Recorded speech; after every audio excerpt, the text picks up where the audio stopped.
हमारी इस रिवीजन की श्रृंखला में आज हम हिस्ट्री को कंप्लीट करने की कोशिश करेंगे। हालांकि रिवीजन तो बहुत छोटा होता है, बहुत चीज़ें शॉर्ट में जाती है, लेकिन मेरे पे जितना इस विद इन टाइम में हो पाया, मैंने प्री के हिसाब से मोस्टली चीज़ें उनको आपसे रिवाइज करवाने की कोशिश करी इसमें। और आज हम हिस्ट्री कंप्लीट करेंगे, इसके बाद हम ज्योग्राफी स्टार्ट करेंगे क्योंकि हमारे पास ज़्यादा टाइम नहीं है, तो इसलिए जल्दी ही ज्योग्राफी कंप्लीट करने के बाद फिर इकोनॉमी पढ़ेंगे और फिर एनवायरमेंटल, और उसके बाद लास्ट टाइम हम साइंस टेक और कुछ इंपॉर्टेंट चीज़ें पढ़ कर इसको ख़त्म करेंगे। इसमें हमने यूपीपीसीएस और यूपीएससी के हिसाब से काफ़ी पीसीएस को देखते हुए इसमें कुछ फैक्चुअल चीज़ें भी हमने ज़्यादा ली है और वो यूपीएससी के लिए भी इम्पोर्टेंट है। अगर आपको इस दौरान कोई भी चीज़ समझ में नहीं आए तो आप बाद में उसको पूछ भी सकते हैं, क्योंकि ज़रूर कई बार हो सकता है कि मैं आपको समझाने की कोशिश करूँ और मैंने आपको बताया था कि अगर ये बैच हमने रिवीजन स्टार्ट किया तो रिवीजन बैच में मेरी यही आस रहेगी कि डेफिनेटली आपने चीज़ पहले पढ़ी रखी होगी। रिवीजन का मतलब यही होता है, तो उसी चीज़ को मैं बेस मानते हुए मैं कई चीज़ें डायरेक्टली बता देता हूँ, उसके बेस पे नहीं जाता। तो इसलिए क्योंकि टाइम भी इतना नहीं है कि बहुत ज़्यादा एक्सप्लेन कर पाऊँ मैं, और बहुत ज़्यादा वीडियो हो जाए, बड़े वीडियो हो जाए, तो वो मेरे लिए भी सही नहीं है और आपके लिए भी सही नहीं है, क्योंकि आपके पास भी ज़्यादा टाइम नहीं है इसलिए। तो अब हम आते हैं भारतीय राष्ट्रीय आंदोलन के अगले आंदोलन में सविनय अवज्ञा आंदोलन, जो गांधी जी के नेतृत्व में हुआ सविनय अवज्ञा आंदोलन। और इसकी शुरुआत आपको पता है 12 मार्च से 6 अप्रैल के बीच होती है। 12 मार्च को दांडी मार्च निकलती है और वो साबरमती से दांडी मार्च आते हैं। वहाँ पर दांडी जो तट पे उस पर नमक बना करके इस आंदोलन की शुरुआत की जाती है, वो तो आप जानते होंगे सभी। इसमें सविनय अवज्ञा आंदोलन के क्या कारक थे? पहला कारक ये था कि साइमन कमीशन ही असफल हो गया, क्योंकि वो साइमन कमीशन से क्या, एक तो विरोध हुआ, विरोध के दौरान अंग्रेजों ने उसका विरोध क्यों हुआ? क्योंकि उसमें एक भी भारतीय शामिल नहीं था। और विरोध हुआ तो विरोध को दबाने के लिए अंग्रेजों ने जो दमनात्मक गतिविधियाँ की, बहुत क्रूर गतिविधियाँ की, बहुत क्रूर एक्टिविटी की, उससे क्या हुआ कि बहुत ज़्यादा खपा हो गए भारतीय, और होना ही था वो। तो दूसरी बात, कांग्रेस का कलकत्ता अधिवेशन में डिसीजन ले लिया था। आर्थिक मंदी से गरीबी, मतलब व्यापारी भी परेशान हो गए, श्रमिक भी परेशान हो गए, युवा बेरोजगार हो गए, तो असंतुष्ट हो गए सारे लोग। युवा वर्ग भी पूरी तरह असंतुष्ट हो गया। महात्मा गांधी दोबारा राजनीति में एक्टिव होकर आ गए, क्योंकि जो चोरा चोरी कांड के बाद गांधी जी को जेल में डाल दिया गया।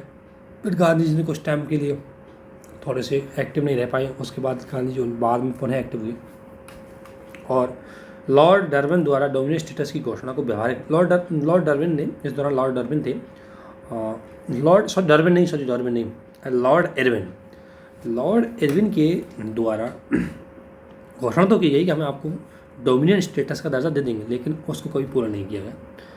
और दिल्ली घोषणा पत्र में भी यही मांग रखी थी। इस आंदोलन से पहले एक दिल्ली घोषणा पत्र हुआ था, उसमें गांधी जी ने भी स्टेटमेंट दिया था, नेहरू जी भी थे उसमें, और उसमें भी यही बोला गया था कि ये मांगे हैं पूर्ण की जाए। जो मांगे अभी गांधी जी मांगेंगे, उन्हीं मांगों में से कुछ मांगे थी जो दिल्ली घोषणा पत्र में बोली थी, लेकिन उनको अंग्रेजों ने कोई स्वीकार नहीं किया। इसके साथ गांधी जी ने 11 सूत्रीय मांगे अपने न्यूज़पेपर में भेज करके लेख लिखा और पत्र के माध्यम से ब्रिटिश प्रतिनिधित्व को भेजा गया था। उनमें 11 मांग क्या थी, ये यूपीएससी ने पिछली बार भी सवाल पूछा था, तो उसमें मांगे ध्यान रखना। एक मांग थी सिविल सेवा एवं सैन्य व्यय। इन व्यय को जो प्रशासनिक अधिकारी जो व्यय जो दिया जाता है, व्यय किया जाता है, हम सेना पे बहुत ज़्यादा खर्च करते हैं और वो सेना भारतीयों को, देखो व्यय का पैसा ले रहे हैं तो भारतीयों से, और फिर उस सेना कार्रवाई कर रही है भारतीयों के ऊपर, तो इसलिए इन्होंने बोला कि सेना के व्यय को एक तो कम किया जाए 50% तक, सिविल सेवा के वेतन है उनको भी कम किया जाए, ठीक है ना, पूर्ण शराबबंदी की जाए, सीआईडी जो इनका सेंट्रल इंटेलिजेंस डिपार्टमेंट था उसमें सुधार किया जाए, वो चाहे जाए भारतीयों पर नाम लगा देता है, किसी को गिरफ्तार कर लेता है। शस्त्र कानून में परिवर्तन करके भारतीयों को भी मतलब शस्त्र रखने की अनुमति दी जाए, विशेषकर आत्मसुरक्षा के लिए। राजनीतिक बंदियों को, जो राजनीतिक बंदी जो बेकाम में गिरफ्तार कर ले तो किसी एक्ट के अंतर्गत, उसको जिन्होंने कोई अपराध ही नहीं किया उनको छोड़ दिया जाए। मुद्रा विनिमय दर है, आपने अर्थव्यवस्था में बताऊंगा मैं, आपने पढ़ा भी होगा कि विनिमय दर है कमज़ोर होती है, यानी मुद्रा का अवमूल्यन होता है तो निर्यात बढ़ता है, ठीक है, क्योंकि विदेशियों के लिए, विदेशी जो ग्राहक होते हैं, डिमांड करने वाले होते हैं, उनके लिए चीज़ सस्ती हो जाती है, इसलिए तो विनिमय दर को घटा करके भारतीय वस्तुओं का निर्यात बढ़े, इसलिए ये भी बात बोली गई। राजस्व कर है उसको घटाया जाए और नमक कर है इसको समाप्त किया जाए। इन इतनी मांगों के बावजूद गांधी जी की जो सविनय अवज्ञा आंदोलन की जो मेन बात थी वो थी नमक कानून का उल्लंघन किया जाए, नमक कर है, क्योंकि ब्रिटिश सरकार ने कानून बना करके नमक पे भी टैक्स लगा दिया। तो अब इसको जब मुद्दा बनाया तो ब्रिटिश सरकार ने सोचा कि देखो, नेहरू जी बात कर रहा था पूर्ण स्वराज की, सुभाष चंद्र बहुत बात कर रहे थे पूर्ण स्वराज की, लेकिन सविनय अवज्ञा आंदोलन का मामला पूर्ण स्वराज न बन गया तो क्या बन गया, नमक बन गया। तो अंग्रेज़ों ने इसको ज़्यादा सीरियस नहीं दिया। नमक को क्यों चुना? क्योंकि गांधी जी का मामला था कि आंदोलन जनता के हर वर्ग से जुड़े, हर व्यक्ति से जुड़े, इसलिए नमक एक ऐसा इशू था जो दुनिया के हर व्यक्ति से जुड़ा हुआ था। दूसरा, नमक पर कर लगाना एक बहुत ही ज़्यादा अमानवीय घटना है। अरे ये तो बेसिक नीड है, और इस पर अगर आपने टैक्स लगा दिया तो गरीब को भूखा मारने के समान हो गए। और अंग्रेज जो बोलते थे, पहले अंग्रेजों की धारणा चलती थी कि हम भारतीयों को सभ्य बनाने के लिए आए हैं, हम भारतीयों के मालिक हैं, माता पिता है। अरे कौन माता पिता अपने बच्चों के साथ ऐसा व्यवहार करेगा? तो उनकी जो नेगेटिव इमेज, जो इमेज उन्होंने बनाई थी, वो भी इसमें टूट गई थी। दूसरी बात, समाज में प्रत्येक वर्ग है उसको एक साथ लाने के लिए, क्योंकि हर वर्ग, चाहे अमीर हो, चाहे गरीब हो, चाहे राजा हो, चाहे कोई भी हो, सब इस नमक कानून से, थोड़े नमक पर टैक्स लगाने से हर कोई वर्ग है वो इससे बहुत ज़्यादा प्रभावित था। तो इसलिए गांधी जी ने नमक कानून को चुना। फिर आंदोलन के कार्यक्रम भी रखे गए कि जहाँ कहीं भी संभव हो नमक कानून तोड़ करके नमक बनाओ, शराब बंद की जाए, विदेशी दुकानों पर या अफीम की दुकानों पर बहिष्कार किया जाए, वकील वकालत छोड़ देंगे, न्यायालयों का बहिष्कार कर देंगे, सरकारी कर्मचारी पदों का त्यागपत्र दे देंगे। ये चीज़ें हुई और यह आंदोलन पूरी तरह अहिंसा पर रहा। ये बात तो फिक्स थी इस आंदोलन में। और इस आंदोलन का प्रसार अगर देखा तो ये भी इम्पोर्टेंट है, जैसे कि मैंने अभी आपको पिछले वीडियो के अंतर्गत असहयोग आंदोलन बताए गए थे, और ठीक उसी प्रकार इसमें भी कार्यक्रम का प्रसार हुआ। उत्तरी पश्चिमी सीमांत प्रांत में अब्दुल गफ्फार खान, जिसे सीमांत गांधी के नाम से भी जानते थे, क्योंकि गांधीवादी विचारधाराओं से सत्याग्रह पर आधारित इसने एक खुदाई खिदमतदार संगठन बनाया, और उसने लाल कुर्ती नाम का एक आंदोलन है वो नॉर्थ वेस्ट में चलाया गया था भारत में। तो ये आंदोलन इस टाइम और ज़्यादा एक्टिव हो गया। संयुक्त प्रांत में मजदूरों ने हड़ताल कर दी, किसानों ने टैक्स देने से मना कर दिया, और इसके साथ धरसना में सरोजनी नायडू और गांधी जी के पुत्र ने क्या कर दिया, धरना बोल दिया, और इसमें इसकी जो पूरी प्रकाशन किया इसको बेब मिलर, जो अमेरिका का पत्रकार था, वो भी आया इस टाइम में। दक्षिण भारत में सी राजगोपालाचारी थे। गांधी जी ने, ध्यान रखना इसमें, गांधी जी ने यात्रा निकाली, आपको पता है साबरमती यात्रा से, और दांडी मार्च निकाला गांधी जी ने, और उसी की कॉपी करते हुए सी राजगोपालाचारी ने भी त्रिचन्नापल्ली से बेदरायण तक अपनी यात्रा निकाली, मतलब दंड मार्च किया और नमक बनाया बेदरायण तट पर जाकर के। मालाबार में के कलप्पन ने मालाबार तट पर कालीकर से पोयन्नूर जाकर के ये मार्च निकाला और वहाँ पर नमक बनाया। नॉर्थ ईस्ट में आपको पता है नागा आंदोलन चल रहा था रानी गैडिन्यूल के नेतृत्व में, और रानी गैडिन्यूल थी, इसने इस शब्द का थोड़ा उच्चारण एक बार देख लेना, गैडिन्यू जो रानी गैडिन्यू थी, और उसके नेतृत्व में नागालैंड और मणिपुर में आंदोलन चला रखा था उसने। वो आंदोलन बहुत पहले से चलाया था, तो उस आंदोलन को इसमें और ज़्यादा गति मिल गई, क्योंकि वो ब्रिटिश ने वहाँ के शासन में हस्तक्षेप कर दिया था। असम में सत्याग्रह का एक दल था, असम में भी सत्याग्रह, वो सिलर से नोआखली गई, और नोआखली का जो तट है उस पर जा करके इन्होंने नमक बनाया। चटगांव में सूर्य सेन ने इस दौरान सत्याग्रह पर भी धरना बोल दिया। तो ये जो इतनी घटनाएं, इतनी यात्रा की, ये जरूर ध्यान रखना। सी राजगोपालाचारी ने कहाँ की, के कलप्पन ने कहाँ की, है ना। इसके बाद रानी जो गैडिन्यूल है उसकी क्या मतलब उसका रोल रहा, ये सवाल है, ये पूछे जाते हैं, इसलिए मैंने इतना डिटेल से इसमें लिखा है। फिर इसका प्रदर्शन का प्रभाव तो आपको पता ही, तो मेंस का सवाल रहता है, प्रभाव क्या पड़ेगा। विदेशी वस्तुओं की धूरी दबाई गई, तो उनके आयात को कम किया गया था, विधानसभा के चुनाव को बहिष्कृत कर दिया गया था। लेकिन सबसे बड़ी बात है कि इस आंदोलन में कौन कौन सा वर्ग भागीदार था। तो देखो, इस आंदोलन में महिला ज़बरदस्त तरीके से भागीदार थी, लेकिन थोड़ी सीमित थी, जितना असहयोग आंदोलन थी उतना नहीं थी। छात्र वर्ग इसमें बहुत ज़्यादा एक्टिव हो गए थे। मुसलमान वर्ग की भागीदारी इसमें सीमित रही थी, क्योंकि आपको पता है मुस्लिम लीग थोड़ी खपा हो गई थी नेहरू रिपोर्ट के बाद, जबकि असहयोग आंदोलन में मुस्लिम लीग की जो मुसलमान वर्ग है वो बहुत ज़्यादा भागीदार था, क्योंकि उसमें खिलाफत आंदोलन भी जुड़ा हुआ था। तो ये स्टेटमेंट भी आते हैं कि किस वर्ग आंदोलन में कौन सा वर्ग भागीदार था। इसमें ध्यान रखना, व्यापारी और छोटे कारोबारी ने भाग लिया, जबकि ये जो नॉन अलाइनमेंट आंदोलन है उसमें ये भागीदार नहीं थे, क्योंकि इसमें इनको नुकसान हुआ था ना, नमक पे टैक्स लगाने से व्यापारियों को बहुत ज़्यादा नुकसान हो गया था। दूसरी बात, इसमें कामगार वर्ग भी शामिल थे, किसान भी शामिल थे, जो कि उस टाइम असहयोग आंदोलन में इतने ज़्यादा भागीदार नहीं थे। फिर इनमें विभिन्न जातियाँ भी, जनजातियाँ शामिल हो गई थी। तो कहाँ कौन सा वर्ग इस आंदोलन में शामिल था, ये आपको एक बार ज़रूर पता होना चाहिए। सरकार बड़ी असमंजस में पड़ गई कि असमंजस में ऐसे पड़ गए कि इतनी बड़ी सरकार सेना होने के बावजूद उन्होंने कानून को तोड़ दिया और कुछ भी नहीं कर पाए। अब उनके पास ये था कि या तो हम कार्रवाई करें, तो कांग्रेस अगर हम दमनात्मक कार्रवाई करें, मान लो एक तो दमनात्मक कार्रवाई करें तो इसमें एक तो हमारी आलोचना है कि भाई वो तो दमन कर ही नहीं, वो हिंसा अपना ही नहीं रहे, तो हम हिंसा क्यों करें। दूसरी बात, इसमें अगर कांग्रेस पे कोई कार्रवाई नहीं करेंगे हम कांग्रेस पे, तो कांग्रेस का विश्वास मतलब एक तरह से आत्मविश्वास बढ़ जाएगा और भारतीयों का आत्मविश्वास बढ़ जाएगा और ऊपर बहुत ज़्यादा एक्टिव हो जाएंगे। तो कुछ खास कार्रवाई इसमें नहीं करके, और लेकिन इसके बाद आपको पता है कुछ टाइम बाद ये आंदोलन है स्थगित करना पड़ा। उसका रीज़न भी ये था कि आंदोलन बहुत ज़्यादा लंबा खिंच चुका था। आम जनता अभी की आपको पता है एक सीमा होती है, हर कोई व्यक्ति आंदोलन में भागीदार थोड़ी हो सकता है, उसके भी अपने घर परिवार के काम होते हैं। किसान हैं, मजदूर है बेचारे, डेली की रोटी कमा करके अपनी आजीविका को पूरा करते हैं, तो कंटिन्यू वो नहीं रह पाएंगे इस आंदोलन में। और व्यापारी ज़्यादा दिन तक आंदोलन नहीं कर सकते क्योंकि व्यापारियों का आजीविका ही व्यापार करना है, दुकान चलाना है, तो वो कैसे आंदोलन में भागीदार ले सकते हैं। इसलिए गांधी जी को बाद में थोड़ा गांधी जी परिस्थिति बन गई कि गांधी जी को स्थगित करना पड़ा। आंदोलन पूर्ण रूप से सफल तो खैर नहीं हुआ क्योंकि इसमें पूर्ण स्वराज का लक्ष्य है, वो नहीं हो पाए, लेकिन फिर भी ये आंदोलन काफ़ी महत्वपूर्ण रहा। इसके बाद ये अंतर देख लेना एक बार कि क्या अंतर था सविनय अवज्ञा आंदोलन में, इनमें एक बार इसको नॉर्मल निकाल देना, बाकी सारी चीज़ बताई दी। इसके बाद सबसे इंपॉर्टेंट चीज़ आती है गांधी इरविन पैक्ट। पीसीएस में सवाल पूछा है, 1931 में हुआ था, 5 मार्च 1931 को हुआ था। और इसमें क्या क्या प्रोविज़न हुए ये यूपीएससी ने सवाल पूछा है, तो इसलिए आपको पता रहना चाहिए। गांधी और इरविन समझौता 5 मार्च 1931 को हुआ था और इस समझौता कराने में जो मध्यस्थ की भूमिका निभाई वो तेज बहादुर सप्रू, चिंतामणि और श्रीनिवास शास्त्री के द्वारा निभाई गई थी। और इसमें क्या क्या बात हुई, इसमें यह था अंग्रेजों ने, ब्रिटिश कंपनी ने क्या बोला, ब्रिटिश जो शासन है उसने बोला कि राजनीतिक बंदियों की रिहाई हम कर देंगे जो हिंसात्मक गतिविधियों में शामिल नहीं। अगर कोई राजनीतिक बंदी हिंसात्मक गतिविधियों में शामिल है तो उसकी रिहाई नहीं की जाएगी। और यही कारण था कि भगत सिंह और उसके साथियों की सज़ा को माफ़ नहीं किया गया। दूसरी बात, जो सरकार ने ज़मीन जब्त की वो वापस दे देंगे। विभिन्न प्रकार के टैक्सों से जो शुल्क लिए गए उनको स्थगित कर दिया जाएगा। समुद्री गांव में वो अपने खुद के उपयोग के लिए नमक बना लेंगे, उनको कोई कानून उन पर लागू नहीं होगा।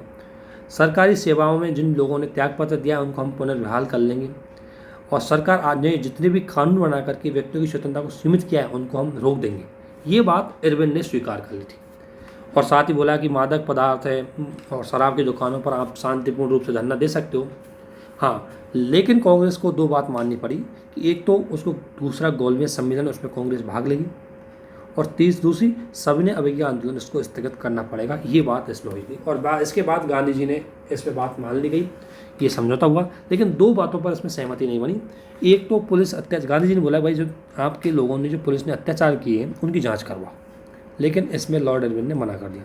और दूसरी का भगत सिंह और उसके साथियों की सज़ा को माफ़ किया जाए। इसमें बहुत बड़ी कहानी भी है कि कई बार लोग आलोचना करते हैं गांधी जी ने क्यों नहीं बचाया, वो एक अलग पॉइंट ऑफ व्यू बन जाता है, लेकिन इसमें गांधी जी का भी अलग लॉजिक था। लेकिन यहाँ पर जो सबसे इम्पोर्टेंट है कि गांधी जी मतलब भगत सिंह को नहीं बचा पाए। इसके आधार पर इस एग्रीमेंट की जो हुआ था इसकी आलोचना भी होती है। युवा बहुत ज़्यादा भड़क गई। युवा ने बोला जब हम पूर्ण स्वराज का हमारा टारगेट था, आपको मिला नहीं, आप एग्रीमेंट में सहमत हो गए और भगत सिंह को नहीं बचा पाओ, ये भी एक बड़ी नुकसान है। उसके बाद गांधी जी ने क्यों वो किया है, गांधी जी की आलोचना की, तो गांधी ने इसी दौरान बोला कि गांधी मर सकता है लेकिन उसके विचार नहीं, यानी कि मैं किसी भी स्थिति में सत्य और अहिंसा का मार्ग नहीं छोड़ सकता। इसके बाद सबसे इम्पोर्टेंट जो न्यूज़ आती है वो है, इतिहास में जो इंसिडेंट है वो है कांग्रेस का कराची अधिवेशन। इसकी अध्यक्षता ध्यान रखना 1931 में हुआ ये थे। इसकी अध्यक्षता सरदार वल्लभ भाई पटेल के द्वारा की गई थी और इसी अधिवेशन में गांधी लॉर्ड इरविन समझौते को रेक्टिफाई कर दिया, उसको कांग्रेस ने अनुमति दे दी। और साथ ही कांग्रेस ने बोला कि हाँ अब कांग्रेस द्वितीय गोलमेज सम्मेलन में भाग लेगी। साथ ही इसमें जो नेहरू जी के पूर्ण स्वराज की जो वो था उसकी पूर्ण परिभाषा स्पष्ट रूप से इसमें दी गई थी। और इसी अधिवेशन में मौलिक अधिकार, राष्ट्रीय आर्थिक कार्यक्रम जो कांग्रेस ने बना रखे थे उनको स्वीकार किया गया था। द्वितीय गोलमेज सम्मेलन है, उसमें नेहरू गांधी जी भी शामिल हुए, डॉक्टर अंबेडकर है वो तीनों में शामिल हुए, लेकिन कोई खास इनसे फ़ायदा हुआ नहीं, ये छोड़ दो, कोई काम का नहीं था। द्वितीय गोलमेज सम्मेलन असफल हो गया था। इसके बाद गांधी जी दोबारा आए, उन्होंने आंदोलन को दोबारा चलाया, लेकिन कोई खास गांधी जी को उसमें सफलता नहीं मिली। इसके बाद तो अंग्रेज़ों ने कार्रवाई करना चालू कर दिया, जैसे कठोर कानून ले आए, कांग्रेस को आलोचना करने लगे, कांग्रेस को मतलब एक तरह से खंडित करने की कोशिश की गई, है ना। गांधी जी के विभिन्न आश्रमों पर उन्होंने सरकारी कब्जे हो गए, महिलाओं के विरुद्ध भी दमनात्मक कार्रवाई कर दी। तो इस और साथ ही प्रेस की स्वतंत्रता, राष्ट्रवादी स्वतंत्रता, इस सबको दबा दिया इन्होंने। तो इसके बाद हम 1931-32 के बाद कुल मिलाकर के राष्ट्रीय आंदोलन सेटल हो गया था। ठीक है ना। इसके बाद इसमें सबसे इंपॉर्टेंट चीज़ आती है, ये आप एक बार देख लेना, इसमें कुछ नहीं है तो खास।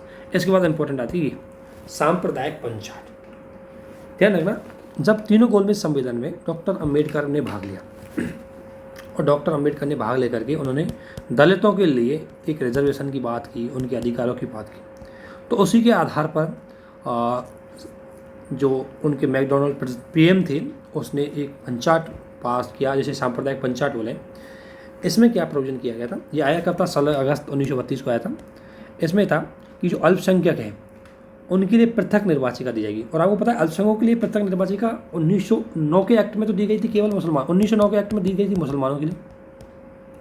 1919 के एक्ट में कर दिए सिख, मतलब सिख ईसाई, मतलब यूरोपीय लोगों के लिए कर दी। 1935 में इसका ज़्यादा बहुत बढ़ा दिया गया था, उसमें महिला, सिख, ईसाई, है ना, यूरोपीय लोग, दलित और मराठाओं के लिए पृथक निर्वाचिका की बात की। लेकिन सबसे बड़ा इशू आया था दलितों को भी दिया। तो अम्बेडकर के लिए ये सफलता थी, लेकिन गांधी जी के लिए बड़ा झटका था, क्योंकि पृथक निर्वाचिका ऐसा सिस्टम था जो दलितों को भारतीय समाज में जोड़ने के स्थान पर उनको दूर करता चला जाएगा और दलित हमेशा एक तरह से अछूते रह जाएंगे। और गांधी जी इस चीज़ को नहीं चाहते थे। दूसरी बात, विधानमंडलों में सांप्रदायिक आधार पर आरक्षण की इसमें मांग की गई थी और सभी प्रांतों में संप्रदायों के लिए निर्वाचन क्षेत्र विभाजित कर दिए और दलितों को विशेष व्यवस्था इसमें की गई थी। इसे कांग्रेस ने डायरेक्ट अस्वीकार नहीं किया, ध्यान रखना इसको। नेट कांग्रेस ने कोई फाइनल डिसीजन इसमें नहीं लिया कि स्वीकार करे या नहीं करे, लेकिन गांधी जी इसके डायरेक्ट विरोधी थे, क्योंकि इसमें गांधी जी का मानना था कि दलित हमेशा के लिए हिंदू समाज से अलग हो जाएंगे। अब दो चीज़ मैं आपको बता देता हूँ यहाँ। एक होती है पृथक निर्वाचिका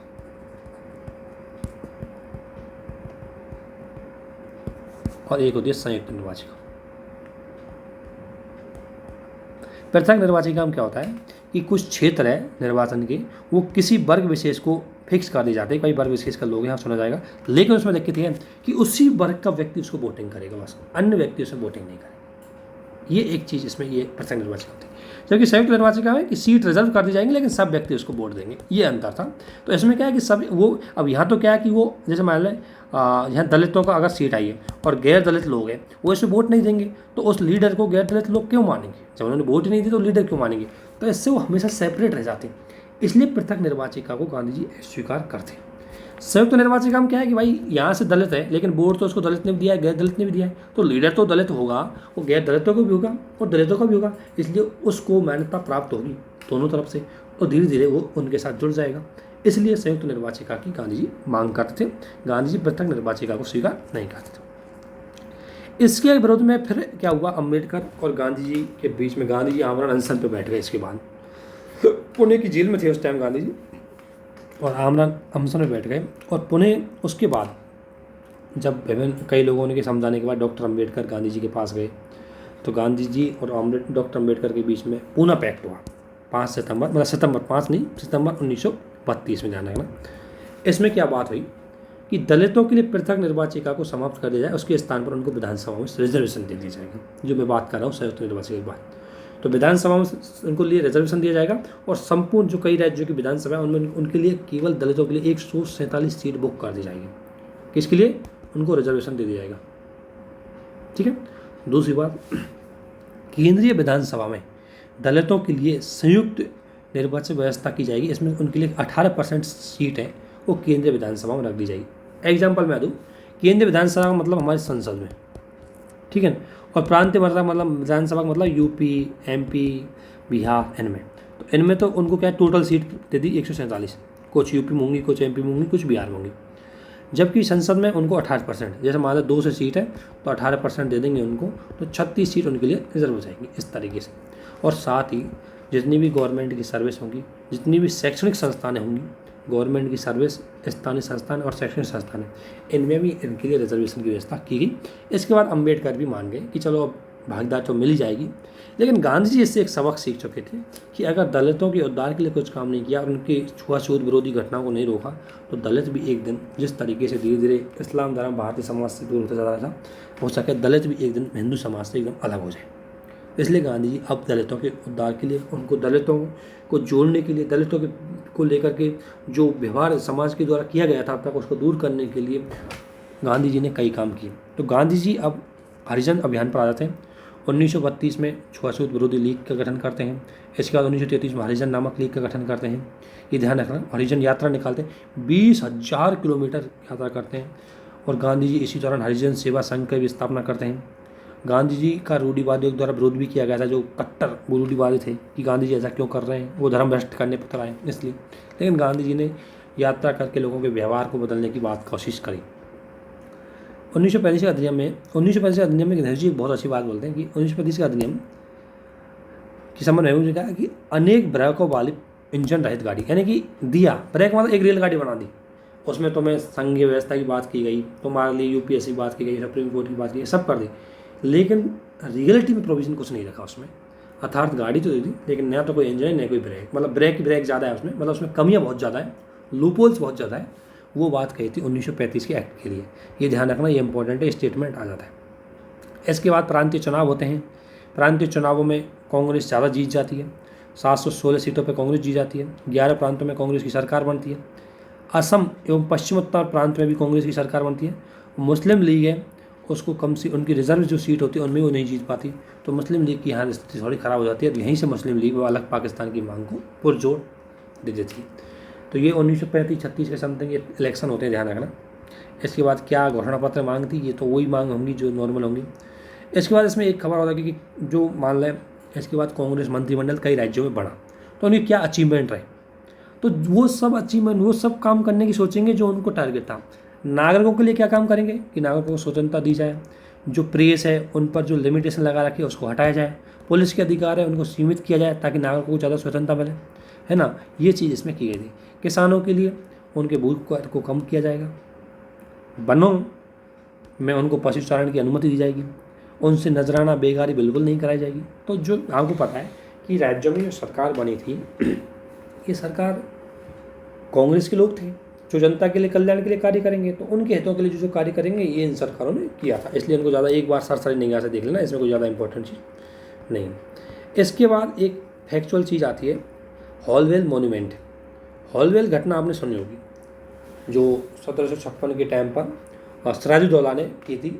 इसमें क्या हुआ था कि सिराजुद्दौला पे एक ऐसा आरोप लगाया जाता है कि उन्होंने 146 अंग्रेजी लोगों को एक छोटी सी कोठरी में बंद कर दिया, एक छोटा सा मतलब छोटी सी जो रूम था उसमें बंद कर दिया। उसमें कोई विंडो नहीं थी, कोई वेंटिलेशन नहीं था, कोई श्वास के लिए जगह नहीं थी, और वो एक रात उनको उसमें रख दिया। उसके बाद रात में लगभग 123 लोग मर चुके थे उसमें, और उसी लिए फिर ब्रिटेन ने इसको बहुत बड़ा मतलब ब्रिटिश ईस्ट इंडिया कंपनी ने इसको बहुत बड़ा धक्का मारा और युद्ध कर दिया। मतलब 1757 के प्लासी के युद्ध का कारण एक ये भी था। तो इस हॉलवेल मोन्यूमेंट ये कलकत्ता में है, इसे ब्लॉक हॉल की घटना का याद दिलाती है। तो सुभाष चंद्र बोस इस मोन्यूमेंट को समाप्त करना चाहते थे, परंतु डिफेंस ऑफ इंडिया एक्ट के तहत वो ऐसा नहीं कर पा सकते थे क्योंकि इसकी सुरक्षा की जिम्मेदारी ब्रिटिश इंडिया के पास थी। इसलिए तो सुभाष चंद्र बोस इसलिए इसको समाप्त करना चाहते थे, जो नेगेटिव इमेज प्रस्तुत कर रही थी भारतीय शासकों की, इसलिए। इसके बाद ये वार्ता समिति ध्यान रखना, इसको ये थोड़ा गलत लिख दिया है, इसको थोड़ा स्किप करना, ये अलग चीज़ से संबंध है वार्ता समिति, ये एजुकेशन से संबंधित है। वार्ता समिति आपको बताएं गांधीवादी विचारों के आधार पर जो एजुकेशन आएगी उसके लिए मतलब उसके लिए है ये वार्ता समिति, तो वो अलग है। इसका संबंध शिक्षा से है, ध्यान रखना, इतना आपको ध्यान रखना है। और 1938 में आई थी, ठीक है, और गांधीवादी विचारों के आधार पर शिक्षा की बात इसमें की गई थी। लेकिन इस दौरान सेकेंड वर्ल्ड वार युद्ध चालू हो गया था, जर्मनी ने अटैक कर दिया पोलैंड पे, उसके बाद ब्रिटेन उसमें आ गया और सेकेंड वर्ल्ड वार चालू हो गया। अब सेकेंड वर्ल्ड वार में भागीदार ले या नहीं ले, क्योंकि ब्रिटिश उसमें मेन लीडर था और ब्रिटिश को आपको पता है भारत उसी का हिस्सा था उस टाइम के लिए। तो गांधी जी का विचार तो ये था कि देखो, गांधी जी सहमत नहीं थे इस बात से कि भाई आप इसमें भागीदार लो, मतलब गांधी जी इस बात से नहीं थे कि ये जो मित्र राष्ट्र थे, जो ब्रिटेन या अन्य फ्रांस जो देश है ये उनको मित्र राष्ट्र बोला गया, और जर्मनी जापान इटली को धुरी राष्ट्र बोला गया। तो बोला कि वो निरंकुश है, जबकि ये लोकतांत्रिक है। तो निरंकुश और लोकतंत्र में अगर लड़ाई हो रही है तो निरंकुशों का दबाव, निरंकुशों का समाप्त हो जाए तो कोई बुरी बात नहीं है, इसलिए ये आंदोलन हो रहा है। तो गांधी जी ने स्पष्ट रूप से तो नहीं कहा, लेकिन गांधी जी कहीं ना कहीं इस दौरान कोई आंदोलन चालू नहीं करना चाह रहे थे ताकि ब्रिटेन को ही दिक्कत है। सुभाष चंद्र बोस बोला कि बहुत अच्छा अवसर है, क्योंकि अब कांग्रेस, अब जो वेटरन है वो अपने युद्ध में शामिल हो जाएगी, द्वितीय विश्व युद्ध में, और इस दौरान यहाँ पर उनकी शक्ति कमज़ोर हो जाएगी और हम द्वितीय विश्व युद्ध में वेटरन विरोधी जो शक्तियाँ हैं उनका साथ लेकर के वेटरन को भारत से भगा करके स्वतंत्रता ले लें। ये बात इसने बोली, क्योंकि इनका मानना था कि जो युद्ध हो रहा है ना, ये साम्राज्यवादी हितों के लिए हो रहा है, लोकतांत्रिक मूल्यों के लिए नहीं हो रहा। अगर ये लोकतांत्रिक मूल्यों के लिए होता तो पहले लोकतंत्र मूल्य भारत को देते वेटरन वाले। वेटरन वाले खुद ही लोकतंत्र को दबा रहे हैं, वो क्या लोकतंत्र को बचाएंगे। ये बात सुभाष चंद्र बोस ने बोली। जैसे सुभाष चंद्र बोस बोल रहे कि इस टाइम हम आंदोलन कर देना चाहिए। नेहरू जी ने बोला, नेहरू जी है उनका पक्ष ये था कि हम मित्र राष्ट्रों का समर्थन कर दें, लेकिन नेहरू जी का मानना था कि पहले हमें स्वतंत्रता दी जाए तब हम युद्ध में शामिल होंगे। ये बात नेहरू जी की मानना था। मुस्लिम लीग इस अवसर का लाभ उठाना चाहती थी और वो पूर्ण स्वतंत्रता को अपना लक्ष्य बना करके पाकिस्तान की मांग कर रही थी। सरकार मुस्लिम लीग विदेशी रियासतों के माध्यम से कांग्रेस पर दबाव बनाना चाह रही थी कि कांग्रेस हमें समर्थन दे, और इसलिए कई चीज़ें उसने की। इसके बाद युद्ध होता है, युद्धकालीन स्थिति आती है, तो युद्धकालीन स्थिति में आपको पता है कुछ आपातकालीन कानून बना दिए जाते हैं और लोगों की स्वतंत्रता है उसको सीमित कर दी जाती है, और जो जो टारगेट करने होते हैं उसको युद्ध के दौरान टारगेट कर लिया जाता है। तो इसमें कांग्रेस को खूब अच्छी तरीके से टारगेट किया था ब्रिटिश कंपनी के द्वारा। इसके बाद आगे बढ़ते हैं हम इसमें, तो इसके बाद आता है पाकिस्तान प्रस्ताव। इसके बाद पाकिस्तान प्रस्ताव को देखते हैं, जो मार्च 1939 में आया लाहौर अधिवेशन में, और इस अधिवेशन की अध्यक्षता महोदय मोहम्मद अली जिन्ना ने की। इसमें एक चीज़ ध्यान रखना, इसको प्रस्तुत किया था सिकंदर हयात खान ने। इस ड्राफ्ट बनाया इसका पूरा कि किस तरीके से कौन कौन से क्षेत्र पाकिस्तान में होंगे, वो पूरी फजल उल हक ने इसको प्रस्तुत किया फिर इस अधिवेशन में, और बाद में खजीकू जम्मा का समर्थन इसको मिल गया। खली उ जम्मा शायद, खली उ जम्मा को समर्थन इसको मिल गया। ये ध्यान रखना, पाकिस्तान प्रस्ताव है, पाकिस्तान की मांग को लेकर के आया था। इसमें मांगे थी कि पाकिस्तान भौगोलिक रूप से जो एक साथ मुस्लिम बहुल क्षेत्र है उनको अलग करके पाकिस्तान बना दिया जाए। इसके बाद अगस्त प्रस्ताव आता है 1940 में। लॉर्ड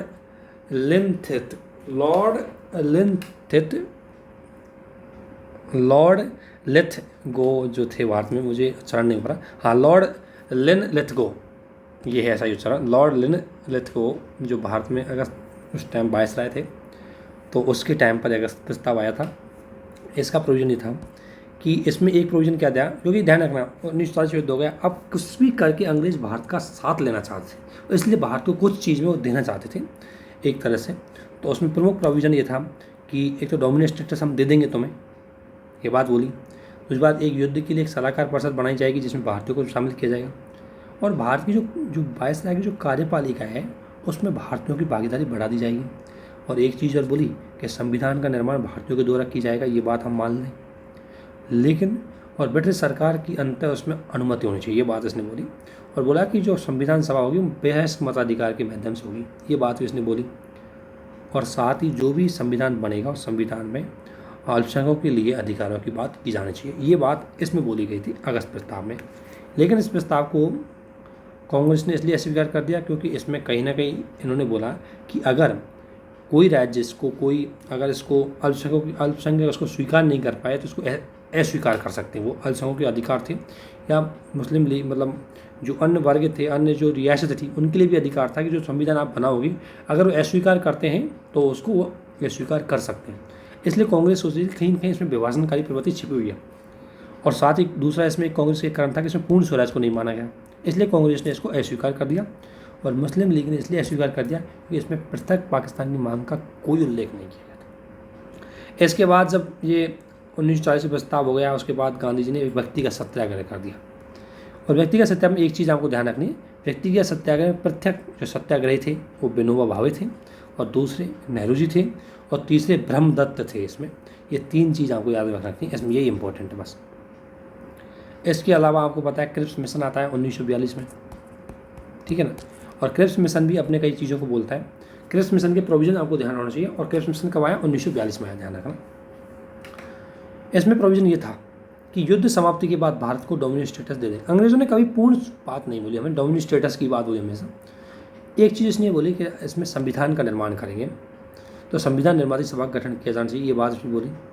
और बोला कि सरकार संविधान को निम्नलिखित शर्तों पर स्वीकार करेगी।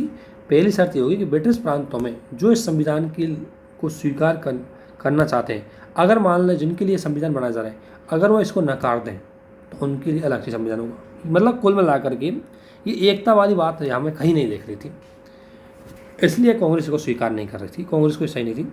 और उसने बोला कि जब तक आप कुछ नहीं बनाओगे तब तक आप बेटरेस जो नियंत्रण है या बेटरेस रूल रेगुलेशन और एडमिनिस्ट्रेशन चल रहा है, जो बेटरेन का रूल रेगुलेशन प्रशासन चल रहा है, उसी आधार पर तुम ये काम करोगे। कांग्रेस ने भी इसको पूर्ण स्वतंत्र स्वीकार नहीं किया, मुस्लिम लीग ने भी नहीं स्वीकार किया। कांग्रेस ने इसलिए स्वीकार नहीं किया क्योंकि इसमें पूर्ण स्वराज नहीं था, मुस्लिम लीग ने इसलिए स्वीकार नहीं किया क्योंकि इसमें पाकिस्तान की मांग नहीं थी, पाकिस्तान की मांग को स्वीकार नहीं किया। इसके बाद अगस्त प्रस्ताव के बाद मतलब इसको जो 1942 की क्रिप्स मिशन के बाद आपको पता है, इसी दौरान हम असहयोग आंदोलन भारत छोड़ो आंदोलन है वो शुरुआत हो जाता है। भारत छोड़ो आंदोलन की जो शुरुआत है आपको पता है 8-9 अगस्त की जो रात रही है उसमें स्टार्ट होता है 1942 में गांधी जी के नेतृत्व में होता है। कारण तो वही है कि अगस्त प्रस्ताव और क्रिप्स मिशन असफल हो गए थे। जापान ने युद्ध कर दिया अपने नॉर्थ ईस्ट एरिया पर और या हमारे दक्षिण पश्चिमी एशिया में। अब वहाँ से क्या है कि ब्रिटिश सेनाएं खुद भाग के छूट गई और भारतीयों को वहाँ मरने के लिए छोड़ दिया, तो इससे भी लोग खपा हो चुके थे। युद्ध काल में लोगों को होता है जब भी युद्ध होता है आर्थिक संकट उत्पन्न हो जाता है और हिंदू मुस्लिम के बीच में भेदभाव बढ़ते चला जा रहा था और इसलिए जल्दी से स्वतंत्रता मिल जाए इसलिए आंदोलन को चला दिया गया था। इस आंदोलन में कार्यक्रम वही रचनात्मक कार्यक्रम की बात की गई, बड़ी मात्रा में गिरफ्तारी हुई। 0 आवर ऑपरेशन, 0 आवर ऑपरेशन है वो इसी के अंतर्गत चला जाता है, जिसमें ब्रिटिश शासन को पता लग जाता है तो रात को 12 बजे ही जैसे ही आंदोलन चालू होता है उसमें रात को 12 बजे ही बड़े बड़े नेता हैं उनको गिरफ्तार कर लेती है। इसलिए आंदोलन जनता के द्वारा खुद के द्वारा चला जाता है, इसमें बड़ा नेता बाहर नहीं रहता। सुभाष चंद्र बोस ने इसमें जो गुरिल्ला युद्ध पद्धति है उसका समर्थन किया कि छिप छिप के काम करो, छिप छिप के बात वो करो और उसके लिए, और सुभाष चंद्र बोस ने इसको एक अच्छा एक्शन भी बोला। कर्नाटक पद्धति है ये गुरिल्ला पद्धति, जिसमें हिंसक रास्ता अपना करके संचार सेवाओं को अस्त व्यस्त किया जाए, वो इस पद्धति को इस एक्ट में युद्ध में अपनाया भी गया था। बाद में गांधी जी पर आरोप भी लगता है कि गांधी जी ने कहीं ना कहीं ऐसे जो क्विट इंडिया मूवमेंट है ये हिंसात्मक हो गया था। लेकिन इसमें जो सबसे इम्पोर्टेंट चीज़ जो आपको याद रखनी हुई है कि इसमें कौन कौन से नेता भूमिगत थे। भूमिगत मतलब छुपे हुए थे, ये इनको गिरफ्तार करने से बच रहे थे, ये ओपन नहीं आ सकते थे। तो JP नारायण, अरुणा आसफ अली, राम मनोहर लोहिया, मूसा मेहता, बीजू पटनायक, सुचेता कृपलानी, R.A. गोपालन, इन्होंने छिपके मतलब मुख्य रूप से आंदोलन की गतिविधियों को संचालन किया, जबकि जवाहरलाल नेहरू, सरदार वल्लभ भाई पटेल, गांधी जी ऐसे बड़े बड़े नेताओं को तो गिरफ्तार कर लिया गया था। और कांग्रेस रेडियो के नाम से स्थापना की थी और उसका संचालन मूसा मेहता ने किया था बम्बई में।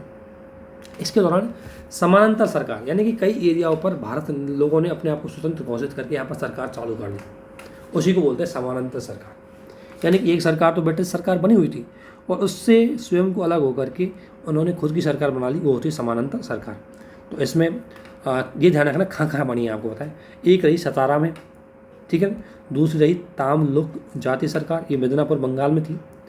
तामलुक जातीय सरकार मिदनापुर बंगाल में रही, ध्यान रखना। उड़ीसा में तलचर में हुई और बलिया में चिंतु पांडे के नेतृत्व में 7 दिन की सबसे छोटे काल के लिए रही और सबसे बड़े काल के लिए सतारा में सरकारें रही। इसके बाद सरकार ने आपको बताया 0 आवर ऑपरेशन, मैंने बताया था 0 आवर ऑपरेशन के अंतर्गत इसमें जो बड़े लीडर हैं उनको रात को ही गिरफ्तार कर लिया गया था। और उसके बाद ज़बरदस्त तरीके से सेना अभियान चलाया। मित्र राष्ट्र ने भी यहाँ सेना भेजी क्योंकि उनका जो सेकेंड वर्ल्ड वॉर है उनको डर था कि कहीं भारत ब्रिटेन के यहाँ से चले जाने के बाद भारत का समर्थन उनको नहीं मिल पाएगा, इसलिए इस आधार पर इस आंदोलन में ध्यान रखना ये शहरी और ग्रामीण दोनों क्षेत्रों में बड़ी मात्रा में लोग रहे, लेकिन सिंध और पंजाब और नॉर्थ ईस्ट के लोग इसमें शामिल नहीं हुए, नॉर्थ वेस्ट के लोग, क्योंकि ये इसमें मुस्लिम लीग भी शामिल नहीं हुई थी इस आंदोलन में। और साम्यवादी लोग हैं, ये लोग मुसलमानों की भागीदारी इसमें नहीं रही, ये भी ध्यान रखना, जबकि युवाओं की भागीदारी रही। साम्यवादी लोगों की भागीदारी इसलिए नहीं रही क्योंकि इस टाइम विश्व वर्ल्ड वार चल रहा था और रसिया मित्र राष्ट्रों का समर्थन था और रसिया मुख्य रूप से ब्रिटेन का दोस्त भी था इस टाइम। तो साम्यवादी नहीं चाहते थे कि रसिया के विरुद्ध कोई कार्रवाई की जाए क्योंकि ये रसिया के समर्थक थे साम्यवादी, ठीक है ना। तो ये इस दौरान कोई युद्ध नहीं, मतलब इस दौरान ब्रिटेन को कमज़ोर नहीं करना चाह रहे थे, इसलिए साम्यवादी भी इस आंदोलन से बाहर रहे। जनता में भय समाप्त कर दिया इसने, त्याग बलिदान की भावना बड़ी मात्रा में बढ़ा दी और हिंसात्मक गतिविधियों पर अंग्रेज ने गांधी जी को जिम्मेदार ठहराया। लेकिन गांधी जी ने बोला कि आपकी जो दमनात्मक गतिविधि है उन्होंने हिंसा को बढ़ावा दिया।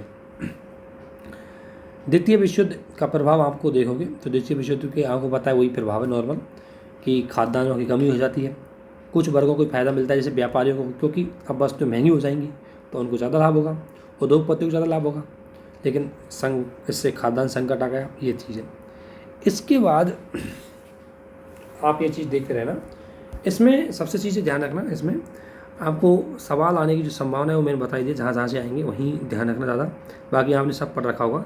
इसके बाद सी राजगोपालाचारी एक फॉर्मूला आया था, यानी कि चक्रवर्ती राजगोपालाचारी द्वारा एक भारत और पाकिस्तान के विभाजन और स्वतंत्रता को लेकर के एक उसने कुछ फार्मूला दिया। उसने ये फार्मूला 10 जुलाई 1944 को दिया, जिसको जिन्ना ने भी अस्वीकार कर दिया। ध्यान रखना, इसमें क्या था, इसमें प्रोविजन था कि देखो मुस्लिम लीग है वो भारत के साथ स्वतंत्रता का समर्थन करें, और कांग्रेस जो अंतरिम सरकार बनाएगी स्वतंत्रता के बाद उसमें वो कांग्रेस का साथ दें। ये मुस्लिम लीग से बोली गई थी, और बोला कि युद्ध जब समाप्त हो जाएगा और हमें स्वतंत्रता मिल जाएगी तब उत्तर पश्चिमी सीमांत और उत्तर पूर्वी क्षेत्र है जहाँ पर मुसलमान क्षेत्र है वहाँ पर हम जनमत संग्रह करवाएंगे, और जनमत संग्रह करवा करके उनसे पूछेंगे कि भाई आप पाकिस्तान में शामिल होना चाहते हो या भारत में शामिल होना चाहते हो, तो वो जहाँ पर वोटिंग करेंगे उनको उसी क्षेत्र में अधिकार शामिल कर दिया जाएगा। और विभाजन की स्वीकृति की दशा में जब विभाजन होगा तो रक्षा का कैसे विभाजन होगा, रक्षा क्षेत्र का, वाणिज्यिक क्षेत्र का कैसे विभाजन होगा, संचार का कैसे विभाजन होगा, इसका भी एक समझौता हम कर लेंगे। लेकिन इस जो मैं सारी बातें बोल रहा हूँ ये सारी बातें तभी लागू होंगी, सी राजगोपालाचारी ने बोला, जब हमें पूर्ण स्वतंत्रता मिल जाएगी। इसलिए पूर्ण स्वतंत्रता तक मुस्लिम लीग हमारा साथ दे।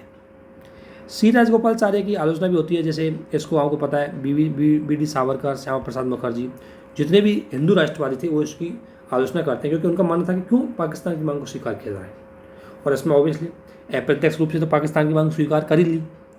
दूसरी बात, जिन्ना इससे क्यों खपाते, क्योंकि जिन्ना को पता कि अगर पृथक निर्वाचन मतलब पृथक होने के लिए यदि जनमत संग्रह कराया गया तो ये क्षेत्र कभी पाकिस्तान में शामिल नहीं हो पाएंगे। इसलिए उन्होंने बोला बहुमत के आधार पर भारत को अलग होने के निर्णय में जिन्ना का अलगाववादी आंदोलन थोड़ा कमज़ोर पड़ रहा था, उसमें हर लोग पाकिस्तान का समर्थन नहीं करते थे। तो ये चीज़ एक हो गई। इसके बाद एक आता है देसाई और लियाकत समझौता। ये कांग्रेस के लीड दोनों नेता थे, देसाई कांग्रेस का था, लियाकत अली आपको पता है मुस्लिम लीग का था। कांग्रेस और मुस्लिम लीग की केंद्रीय कार्यपालिका में इसमें यह था इस समझौते के अंतर्गत कि देखो केंद्रीय कार्यपालिका जो बनेगी अंतरिम सरकार में उसमें मुस्लिम लीग को भी भागीदारी दी जाएगी। ये इसलिए उसकी भागीदारी के लिए इन दोनों में समझौता हुआ था। लेकिन आपको पता है बाद में मुस्लिम लीग है वो सरकार में भागीदार नहीं होती है, बाद में छोड़ देती है उसको, अलग पाकिस्तान की मांग कर देती है। इसके बाद बेबल घोषणा आती है 1945 के समथिंग, एक तरह शिमला समझौते के नाम से भी जानी जाती है। और इसमें रीजन क्या था कि जापानी का प्रभाव बढ़ता जा रहा था, मित्र राष्ट्रों की स्थिति जो ब्रिटेन की स्थिति वो कमज़ोर हो रही थी, और ऐसी स्थिति में ब्रिटेन है वो भारतीयों का समर्थन चाह रही थी, लेकिन वो समर्थन भारतीयों को मिल नहीं रहा था। इसलिए उनको भारतीयों को कुछ लालच देने के लिए बेबल योजना आई थी। इसमें क्या था कि जो कार्यपालिका है यानी कार्यकारिणी है वायसराय की, उसमें समस्त सदस्य भारतीय होंगे सिवाय छोड़ करके आर्मी के चीफ को छोड़ करके, ठीक है ना। रक्षा के अलावा सभी विभाग भारतीयों को दे देंगे हम। कार्यकारी परिषद में मुस्लिम और हिंदू और मुसलमान के जो सदस्य उनकी भागीदारी करेंगे, और युद्ध की समाप्ति होगी तो हम आपके संविधान बनाने का प्रोविज़न भी लागू कर देंगे। इस तरीके से ये प्रोविज़न लगे, मतलब कुछ ला करके हमें लोभ लालच दिया है ना। तो ये थी बेबल योजना। इसके बाद थोड़ा सा आज़ाद हिंद फौज है, इसके बाद देख लेते हैं। आज़ाद हिंद फौज है, इसका गठन आपको बताया मोहन सिंह, रास बिहारी बोस और निरंजन सिंह, इन तीनों ने किया था। बाद में सुभाष चंद्र बोस 1943 में शामिल हो गए, और इनकी जो टुकड़ी थी, सैन्य टुकड़ी जिनको हम रेजिमेंट बोलते हैं, उनका नाम क्या क्या था, महात्मा गांधी, अब्दुल कलाम आज़ाद, जवाहरलाल नेहरू, है ना, और झांसी की रानी, ये मुख्य रूप से इनकी प्रमुख रेजिमेंट थी आज़ाद हिंद फौज की। आज़ाद हिंद फौज पर जब ये हुआ था, सुभाष चंद्र बोस की मतलब डेथ हो गई थी, मतलब उसको मतलब अभी उसका सही पता नहीं लग पाया, लेकिन जो अनुमान थे मानते ही डेथ हो गई। उसके बाद ये आंदोलन कमज़ोर पड़ गया। इधर जापान युद्ध में पराजित हो ही गया, तो जापान के भरोसे ही सुभाष चंद्र बोस ये चला ही रहे थे, लेकिन जापान खुद ही हार गया जब वहाँ पर हिरोशिमा और नागासाकी में जब बम डाल दिए गए। तो इसके बाद क्या हुआ इसमें कि आज़ाद हिंद फौज के जो व्यक्तियों को गिरफ्तार किया गया था, क्योंकि उन्होंने ब्रिटेन के विरुद्ध में तो साथ दिया ही था जापान का, तो उन पर केस चला दिया यहाँ पर जापान में, उनको गिरफ्तार कर लिया। तो उसकी गिरफ्तारी को जो है मुकदमा चलाया गया उन पर, तो उसके मुकदमा के विरोध में भारत में एक आंदोलन हो गया, बहुत बड़ा आंदोलन। तो इसमें यह था कि आज़ाद हिंद फौज पर मुकदमा, इसमें गिरफ्तार सैनिकों और अधिकारियों पर मुकदमा चलाया गया था, जिसमें कौन कौन थे? कर्नल सहगल, कर्नल ढिल्लो और शाहनवाज खां। अब देख सकते हो शाहनवाज खां जो मुसलमान से संबंधित थे, कर्नल ढिल्लो थे, ये मुख्य रूप से एक तरह से इनमें से एक सिख से थे, एक हिंदू से थे। इनको फांसी सजा सुनाई गई। ये तीनों आज़ाद हिंद फौज में बड़े अधिकारी थे। इन्होंने अच्छा काम किया, ब्रिटेन के युद्ध लड़ा, लेकिन ब्रिटेनों के लिए तो देशद्रोह वाली बात हो गई कि हमारे विरुद्ध में इन्होंने ये काम किया, इसलिए इन पर कार्रवाई तो की जाएगी। जब इन पर केस चलाया गया ब्रिटेन के न्यायालय में, तो इसी केस के विरुद्ध भारत में आंदोलन हुआ और सभी भारत के प्रतिष्ठित जो वकील थे उन्होंने इनको बचाने के लिए काम चालू कर दिया और इसके विरुद्ध में फिर भारत में ज़बरदस्त आंदोलन भी हुआ। इसमें ध्यान रखना, भारतीय सैनिकों का विश्वास इसमें अंग्रेज़ों का उठ ही गया, क्योंकि जब आपको पता है कि जब ये सैनिकों ने उनका साथ दिया तो फिर उनका विश्वास यहाँ पर कमज़ोर हो गया। इसमें महिलाओं ने भी भाग लिया इसके विद्रोह के लिए कि इनको क्यों मामला चलाया जा रहा है। सभी राजनीतिक पार्टी, ध्यान रखना, इसमें शामिल रही। इसमें कोई पार्टी ने मना नहीं की। मुस्लिम लीग भी इसका समर्थन किया क्योंकि इसमें मुसलमान भी थे, और जो भी पार्टी थी कांग्रेस उसमें समर्थन किया। और इसके साथ ही रॉयल इंडियन नेवी ने भी एक विद्रोह कर दिया 1946 में इसी के द्वारा। तो अंग्रेज़ों की स्थिति बहुत ज़्यादा ख़राब हो चुकी थी यहाँ पर। रॉयल इंडियन नेवी है, उन्होंने उनके साथ नस्लवादी भेदभाव करने, उनको सही भोजन नहीं देने, उसके विरुद्ध में उन्होंने विद्रोह कर दिया। तो ये जो विद्रोह है इन्होंने कांग्रेस की एक तरह से कह सकते हैं हम बहुत ज़्यादा, मतलब ब्रिटेन की बहुत ज़्यादा स्थिति बहुत ज़्यादा ख़राब कर दी। इसके बाद आपको पता है द्वितीय विश्व युद्ध के बाद क्या होता है, वो तो आपको पता है द्वितीय विश्व युद्ध के बाद ब्रिटेन की स्थिति बहुत ज़्यादा कमज़ोर हो जाती है और शक्ति है ब्रिटेन से शिफ्ट होकर के दुनिया में अमेरिका महाशक्ति के रूप में उभर आता है और यूएसएसआर महाशक्ति के रूप में उभर कर आता है। ब्रिटेन के इसके बाद ब्रिटेन में लेबर पार्टी की सरकार बनती है जो भारतीयों के प्रति सहानुभूति रखती है, तो डेफिनेटली अब आज़ादी दे ही देगी वो भारत को। समाजवादी बढ़ा, ब्रिटेन सेना बहुत ज़्यादा हालत ख़राब हो चुकी थी, उनकी लगातार युद्ध कर रहे थे और इस दौरान चुनावों का आयोजन भी हुआ भारत में। 1945 भारत में चुनावों का आयोजन हुआ। 1945 से 47 के बीच में, ये चीज़ आप देख लेना, ज़्यादा इंपॉर्टेंट इसमें है नहीं।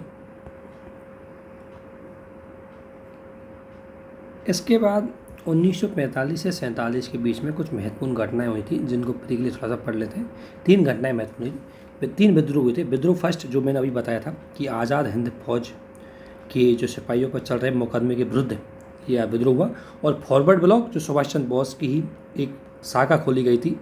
जब सुभाष चंद्र बोस को कांग्रेस से बाहर किया गया था तब ये फॉरवर्ड ब्लॉक उसी की एक पार्टी थी।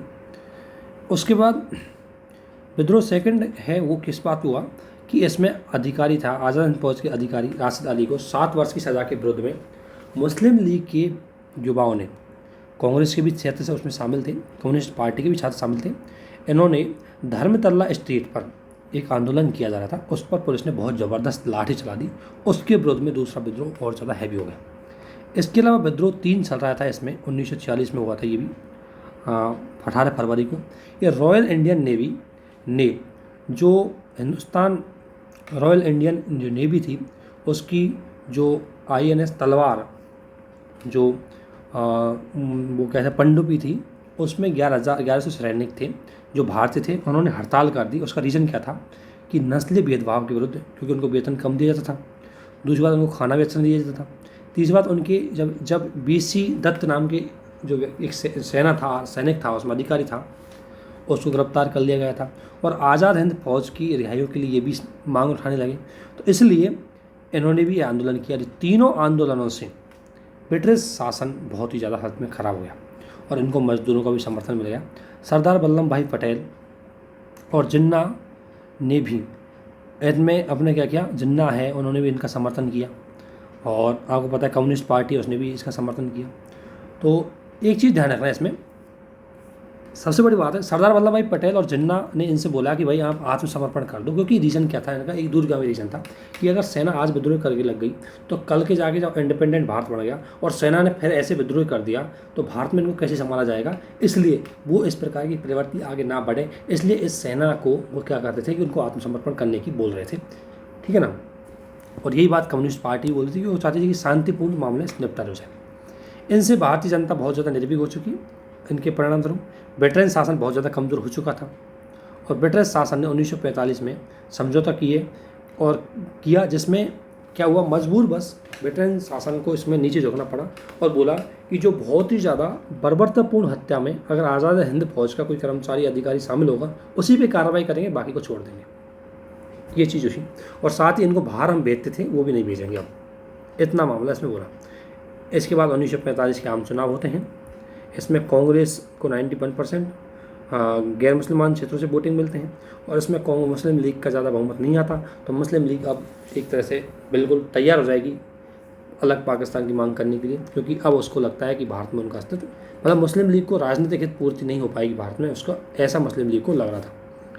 इसके बाद कांग्रेस ने ब्रिटेन ने 1940 में आंदोलन समाप्ति के बाद कैबिनेट मिशन भेजा, जिसमें Lord Pethick Lawrence, Sir Stafford Cripps और ए बी अलेक्जेंडर, ये 3 लोग शामिल थे, इनके नेतृत्व में भेजा और जिसका उद्देश्य अब इनका मन चुका था कि अब भारत को स्वतंत्रता सौंप दी जाए, क्योंकि अब ब्रिटिश की हालत ये हो गई कि उनको भारत से उपनिवेश में रख भारत को गुलाम बनाकर कोई फायदा नहीं हो रहा था, नुकसान ज़्यादा हो रहा था इसलिए।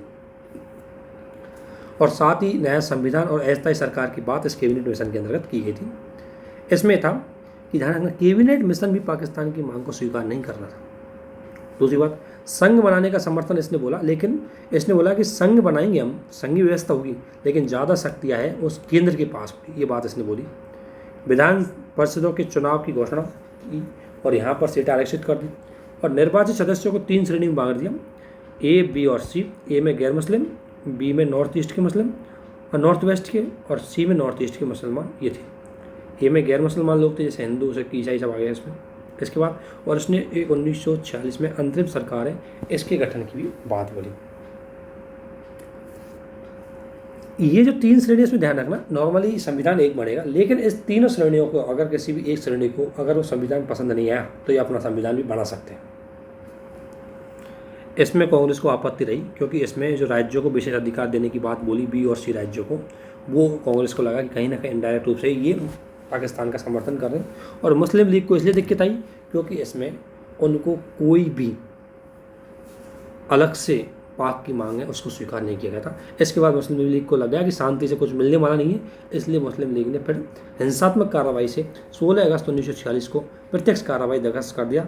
इसके अंतर्गत उन्होंने हिंसक कार्रवाई चालू कर दी और वायसराय ने लीग पर प्रतिनिधित्व के बिना कार्यकारिणी का गठन, वो कह रहे थे कि वायसराय ने लीग बनाई है जो अपनी कार्यकारिणी है, जिसमें भाई भारत का प्रतिनिधित्व में मुस्लिम लीग भी एक है तो उसको भी शामिल किया जाना चाहिए, लेकिन वायसराय ने उसको शामिल नहीं किया।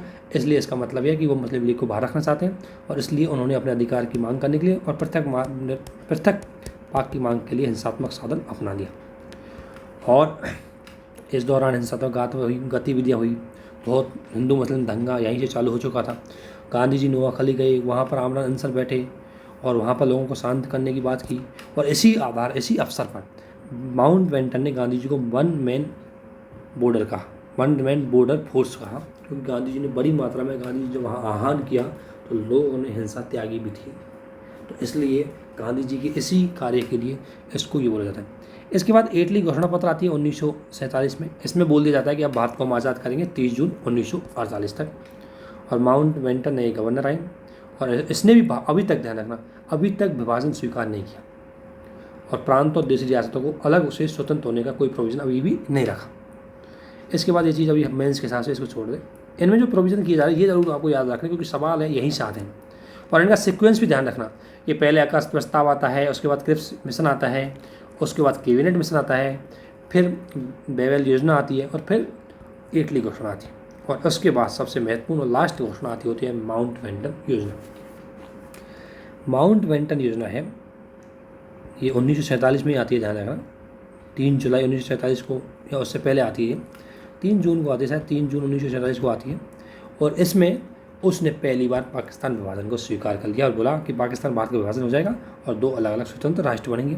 संविधान सभा द्वारा पारित संविधान उन क्षेत्रों में लागू नहीं होगा जो इसको नहीं मानेंगे, अर्थात पाकिस्तान वाले क्षेत्रों में लागू नहीं होगा। 2 संविधान बनेंगे, 2 डोमिनियन स्टेट्स बनेंगे। बंगाल पंजाब में हिंदू मुस्लिम बहुसंख्यक जो क्षेत्र है उनका विभाजन है, उनकी प्रांतीय विधानसभाओं पर छोड़ दिया कि वो अलग से बैठक बुला करके अपने अपने क्षेत्र को, अगर उनकी प्रांतीय विधानसभाएं वो किस में अपने आप को शामिल करना चाहती है तो वो उसी हिसाब से इनका बंगाल और पंजाब का विभाजन कर दिया जाएगा। क्योंकि मेन लड़ाई तो बंगाल और पंजाब में थी, क्योंकि ये हिंदू और मुसलमान बहुल क्षेत्र थे। साथ ही इसमें सिंध का जो विभाजन है उसको एक विशेष बैठक के माध्यम से किया जाएगा। उत्तरी पश्चिमी तथा असम के सिलहट जिलों में जनमत संग्रह करवाया जाएगा। सीमा विवाद को समाधान करने के लिए मतलब एक सीमा आयोग बनाया जाएगा। और साथ ही 15 अगस्त 1947 को भारत पाकिस्तान को डोमिनियन स्टेटस का दर्जा दे दी जाएगा। और इसमें एक प्रोविज़न ये भी रखा था कि देशी रियासतें उनको स्वतंत्रता का दर्जा नहीं दिया गया, वो या तो पाकिस्तान में शामिल हो सकती है या भारत में शामिल हो सकती है, ये बात इसमें बोली गई थी। इसके बाद कांग्रेस ने ध्यान रखा डोमिनियन स्टेटस हमने स्वीकार कर लिया, हमने पूर्ण स्वराज वाली बात पर अटक रहे थे, वो अभी तक नहीं मिली, लेकिन फिर भी हमने डोमिनियन स्टेटस को स्वीकार कर लिया। उसका रीज़न क्या था? रीज़न एक तो था कि हिंसात्मक गतिविधियाँ हो चुकी थी, दंगे हो चुके थे, तो ऐसी स्थिति में सत्ता का शांतिपूर्ण हस्तांतरण हो जाए, इसलिए हमने बोला कि जैसा मिले ले लो, अभी तो बाद में सुधार लेंगे चीज़ों को। और ब्रिटेन भारत ब्रिटेन में कुछ प्रभाव अपना बनाए रखना चाहती थी। और दूसरी बात इसलिए था क्योंकि अभी सेना नौकरशाही है, वो भी ब्रिटेन के कब्जे में थे, तुरंत अलग होकर के ब्रिटेन को एकदम से भगा दे तो उनको कैसे संभालेंगे, इसलिए ब्रिटेन को हमने डोमिनियन स्टेटस रखा। हालांकि पाकिस्तान को पूर्ण स्वतंत्रता मिल गई, पाकिस्तान के गवर्नर हैं वो मोहम्मद अली जिन्ना बने, जबकि हमारे गवर्नर माउंटबेटन ही रहे। और ये तो आपको पता है कि ब्रिटेन से इतनी जल्दी क्यों सौंप चुके थे, क्योंकि सांप्रदायिक दंगे हो गए, तो वो यहाँ से अपना ऊपर किसी वो उनके ऊपर कोई चीज़ आलोचना ना है, उससे बचना चाहते थे। इसके बाद एक छोटी सी और खबर आपने देखी होगी, ये लास्ट खबर है थोड़ा सा, ये डिक्री वर्ल्ड प्लान या बाल्कन प्लान, ये माउंटबेटन का एक दूसरा प्लान था।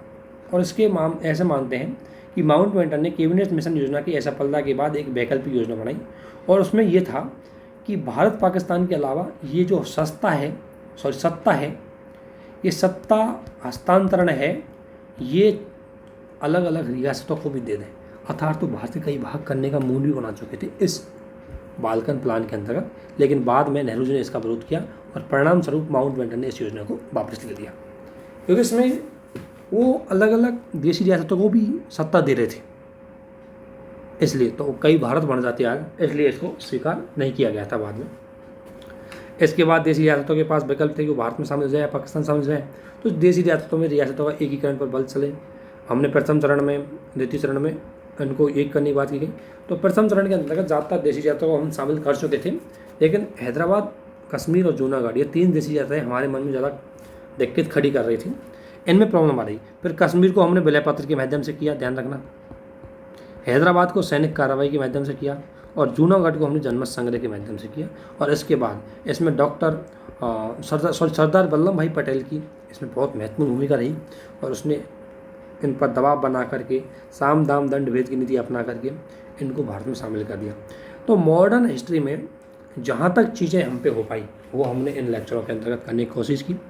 अब आप सभी से यही निवेदन है कि कोई भी चीज़ हो सके, कुछ शब्द जल्दी फास्ट में निकल गए हो तो उस टाइम वीडियो को थोड़ा स्लो कर लें, या अगर कुछ समझ में नहीं आए तो आप इनको पूछ से सकते हो, कमेंट बॉक्स में डाल सकते हो, कोई शब्द, कोई सिचुएशन। और रिवीजन के पॉइंट ऑफ व्यू से इसलिए मैं कुछ चीज़ें, बहुत अच्छी चीज़ें, हिस्ट्री को समझने का बहुत अच्छा एक बैकग्राउंड क्रिएट किया जाता था, मैं बैकग्राउंड क्रिएट करता, लेकिन चूंकि वो चीज़ अब हमारे पास टाइम नहीं बचा, इसलिए मैं फैक्टों को जल्दी में लेते हुए इसमें निकल गया। आप इसका रिवीजन करें, इनको देखें, और कोई भी डाउट है तो पूछें। अब हम ज्योग्राफी करेंगे और यहाँ पर हिस्ट्री ख़त्म करते हैं। ओके, आप सभी को बहुत बहुत धन्यवाद, थैंक यू।